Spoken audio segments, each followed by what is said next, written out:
All'indomani della morte. Dalle 10 del mattino fino a sera, emozione dopo emozione, come sempre, rigorosamente in diretta. È stata una domenica da record per Antenna 3. In tantissimi avete scelto la nostra emittente per seguire prima il rito di beatificazione di Papa Luciani, poi il Palio di Montebelluna. Sacro e profano si sono alternati in una giornata dalle tante sfaccettature, come denominatore comune la volontà di raccontarvi il nostro territorio. Di città evangelica.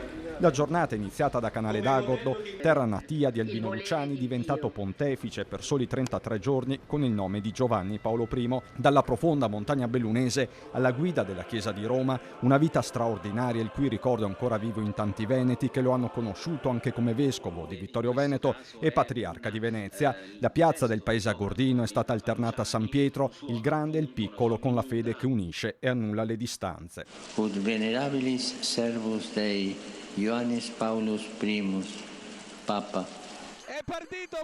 Dalla spiritualità all'adrenalina, nel pomeriggio abbiamo cambiato passo e documentato le gare conclusive del Palio di Montebelluna numero 32. Ritornato in grande stile dopo la pandemia, il tifo del pubblico e lo sforzo degli atleti hanno fatto il resto con sudore, passione, voglia di esserci. Anche noi da parte nostra abbiamo fatto il massimo e ancora una volta ci avete premiato. Grazie.